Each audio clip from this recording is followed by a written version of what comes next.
Hi, my name's Jeff, and I'm going to show you some techniques for making perspective drawings. In this example, I'm going to draw a digital camera. The front of the camera is a rectangle like this. Put a lens over on the right side, and a viewfinder window up at the top. The back of the camera also starts with a rectangle. There's a display screen on the left, 3 buttons on the right, and a viewfinder window up top.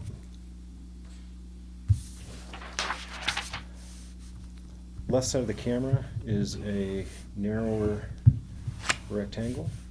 I put a slot in the middle to hold the flash card. The right side of the camera is similar, except in this view I can see part of the battery door at the bottom.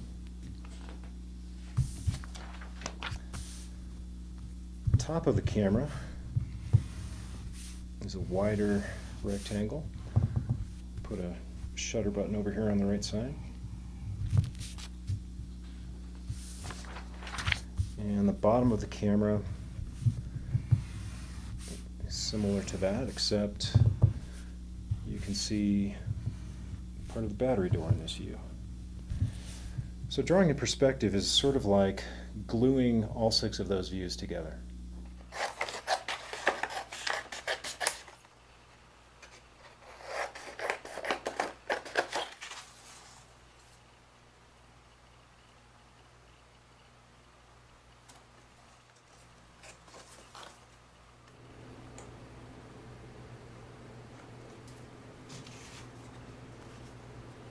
Now I can rotate these drawings around and see them from different perspectives. For example, if I look at the camera from this perspective, I see the front, the left side, and the top at the same time. Or if I look at it from this perspective, I see 3 different sides. I see the back, the right side, and the bottom. One of the first things to do in a perspective drawing is show where the earth meets the sky in the far distance. That's called the horizon line, and it should be parallel with the edges of your paper. In other words, it shouldn't be tilted up or down. It should just be straight across like this. If you put the horizon line near the top of your paper like I did, then it will seem like your perspective is looking down on the object. And if you put your horizon line near the bottom of your paper, then it will seem like your perspective is looking up at the object. Next, I'm going to pick out 2 vanishing points, and that's why this technique is called 2-point perspective. You can draw them right on your paper if you want, but your perspective will usually look better if you put them a little ways away from your paper. In this example, I'll put the left vanishing point right here, and I'll put the right vanishing point right here. You can put your vanishing points anywhere you like, as long as they're somewhere on the horizon line. I'll draw the front of the camera lightly. This is just a rectangle for now. But in a perspective drawing, the top and bottom edges should aim towards the vanishing point, which is over here, like this. The other 2 edges don't aim towards a vanishing point. They're just straight up and down. Now I'll add the left side of the camera. Here again, the top and bottom edges should aim towards the vanishing point, and the other edge is just straight up and down. I'll draw the top of the camera next. This edge should aim towards a vanishing point, and this edge back here should aim towards a vanishing point too. So this is a pretty simple drawing right now, but it's already showing 3 dimensions. I can see the height, the width, and the depth of the camera. There's 2 circular parts on this camera that will be a little tricky. The lens on the front and the button on the top. I'm going to set this drawing aside for a minute and show you a technique I use for drawing circles in perspective. I start out by drawing a square. Then I make an X inside the square. I divide it again with 2 more lines. And then I draw 4 curves.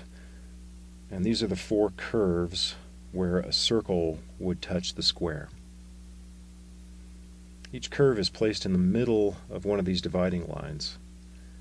And after the four curves are done, it's easy to see where the rest of the circle would fit into this square. So now I'll try that technique back on the perspective drawing. The round lens belongs somewhere over here, so I'll start off by drawing a square. The top and bottom edges of the square should aim towards the vanishing point, and the other two edges are just straight up and down. Here's an X to divide the square, and I'll divide it again with two more lines. And this line in the middle should aim towards the vanishing point, just like the top and bottom edges do. And then I'll draw the four curves. Remember, each curve is placed in the middle of a dividing line, like this. Here's my next curve in the middle of that dividing line right there. Next curve fits in the middle of a dividing line. And the last one fits in the middle of this dividing line. So now I can see where a circle would fit into this square, so I can draw it in like this. So there's my first circle for the lens. It's kind of squashed across the middle, so it's not really a round circle anymore, and that's fine. That's how a circle looks in a perspective drawing. The camera lens has a smaller circle inside of this circle, so I'll repeat the same steps. I'm starting with a square, then an X, then I split the square with two more lines, and then I can draw in those four curves, and then I can connect those curves into a circle. It's probably going to take some practice before you get good at this, so don't worry if your first couple tries don't turn out the way you want. Now I'll add that line in the middle of the lens. It should aim towards the vanishing point. I'll work on the shutter button next. Here's a square where the circle will fit, then an X, then two more dividing lines, then four curves, and then I'll draw in the whole circle. The viewfinder goes on the front, and it's just a rectangle. These two lines should aim towards the vanishing point, and these two lines are straight up and down. I'll put a narrow slot over here on the left side of the camera. The top and bottom edges are really short, but they should still aim towards the vanishing point. So there's my two-point perspective drawing. This camera is a pretty simple object, but I think it's a good one to practice on. When you're making your own perspective drawings, try putting the horizon line further down and further up to see what you get. And try placing the vanishing points closer together and further apart. You'll get all sorts of different results, like this one, and this, and this. Well, take a look through the video again if that helps. Get out there and practice as much as you can, and I hope you have fun with your two-point perspective drawings. If you want to learn about some different art concepts, check out madcaplogic.com, and we'll see you next time.